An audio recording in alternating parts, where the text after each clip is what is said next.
দাজ্জাল থেকে আপনাকে একটা সূরা ছাড়া কিছুই বাঁচাতে পারবে না। সূরাতুল কাহফ, এই সূরাতুল কাহফ যদি আপনি এ টু জেড ভালো করে পড়েন, আপনি বুঝতে পারবেন বর্তমান বিশ্বটা কেমন, এই যুগে কি চলছে এবং কি করতে হবে। এতটুকু শুধু বলছি, এই সূরাতুল কাহফের মধ্যেই সমস্ত রোগের প্রেসক্রিপশন দেওয়া আছে। আমাদের নবীজি বলেছেন, যে ব্যক্তি সূরা কাহফ প্রত্যেক জুমার দিন তেলাওয়াত করবে, দাজ্জাল স্বয়ং বের হলেও তার কোনো ক্ষতি করতে পারবে না। কোরআন, অনলি কোরআন আপনাকে বাঁচাতে পারে। অনলি অ্যান্ড অনলি রাসূল সাল্লাল্লাহু আলাইহি ওয়াসাল্লামের সুন্নাহ আপনাকে বাঁচাতে পারে।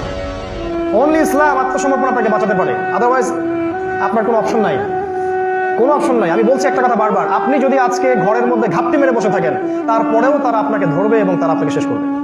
আর আপনি যদি দিনের দাওয়াত নিয়ে, দিনের মেহনত নিয়ে মানুষের ডোর টু ডোর চলে যান এবং উম্মার জন্য কিছু করার চেষ্টা করেন, তবুও তারা আপনাকে ধরবে এবং তারা আপনাকে শেষ করবে।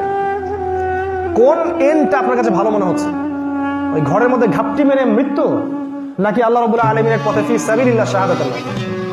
এই ডিসিশন আপনাকে নিতে হবে। আল্লাহ পাক আমাদেরকে পরিপূর্ণ মুসলিম হওয়ার তৌফিক দান করুন।